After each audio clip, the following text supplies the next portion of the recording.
cómo era el sistema antes en el Perú, antes de la Constitución del 93 y durante casi toda la vida republicana del Perú. Habían dos cámaras, la Cámara de Senadores y la Cámara de Diputados. Casi todos los países democráticos del mundo tienen dos cámaras. Teníamos 180 diputados, imagínense, ahora tenemos 130 congresistas, 180 diputados y 60 senadores. El Congreso en sus dos cámaras sumaba 240 personas. Pero el origen de senadores y diputados es distinto. Senadores normalmente se elige en un distrito único nacional, es decir, todos los peruanos votamos por las listas que presentan los partidos. En el caso de diputados funciona como hoy funcionan los distritos electorales, es decir, los de Lima van por Lima, los de Junín van por Junín. En cada circunscripción se establece un número, ¿no es cierto?, de postulantes al Congreso por lista parlamentaria. ¿Qué produce eso? Produce que tengas una Cámara que tiene una representación variada, una representación nacional y una representación regional o por circunscripciones geográficas dependiendo del tamaño y del diseño que se quiera hacer. Este es el diseño básico. El diseño se puede hacer mucho más complejo. Pros y contras. El primer pro, que hay que tenerlo en cuenta, es que la legislación se vuelve mucho más lenta. Ustedes dirán, pero eso está muy mal, pero puede estar muy bien. Porque la legislación dada a trompicones, a medianoche, ¿no es cierto?, sin ningún sustento, porque hay que sacar políticamente algo, desaparece, es imposible. Porque la Cámara que origina la iniciativa, ¿no es cierto?, tiene que revisarla en la otra Cámara. Si la iniciativa legislativa se origina en diputados y se aprueba, tiene que pasar a senadores y se tiene que aprobar. Y a la inversa igual. La idea central es que una Cámara revise a la otra. Es decir, el poder del Congreso se debilita. En el diseño peruano, la Cámara de Diputados es la Cámara política, la que interpela, la que censura.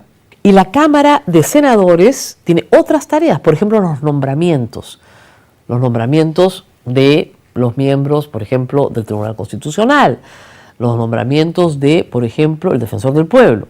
Esa diferenciación, por cierto, tendría que reconstruirse, porque hoy tenemos instituciones que no existían en la Constitución del 79 y en la Constitución del 79 se daban poderes, ¿no es cierto?, a el Senado para intervenir hasta en los nombramientos de embajadores y los nombramientos de la Corte Suprema.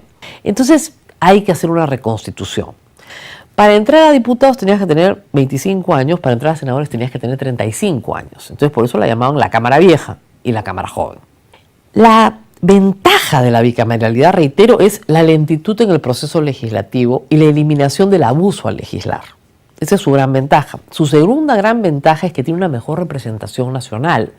Si lo que se trata es de representar, en este Congreso estamos subrepresentados. 30 millones de personas no pueden ser representadas, o 32 por 130 congresistas. Si hubiera una mayor representatividad, el Partido Fuerza Popular no tendría mayoría hoy en el Congreso. Entonces, ¿cuáles son los contras? Los contras son que cuesta mucha plata.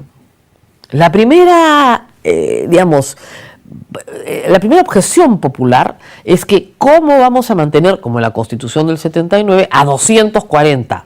Si con 130 es un platal, y lo es. Este Congreso es más caro que los congresos que eran bicamerales, eso hay que decirlo. Entonces la gente dice también, si el Congreso tiene pues 19% o 15% de aceptación y el resto de desaprobación, ¿vamos a tener el doble de eso? En vez de tener, ¿vamos a tener 2? Lo cierto es que si se va a pasar a un arreglo bicameral, primero hay que explicar claramente a la gente cuáles son las ventajas y las desventajas. Y el tema del costo va a ser fundamental, porque ustedes saben que el Congreso se aprueba su propio presupuesto, no se lo aprueba ningún otro poder del Estado.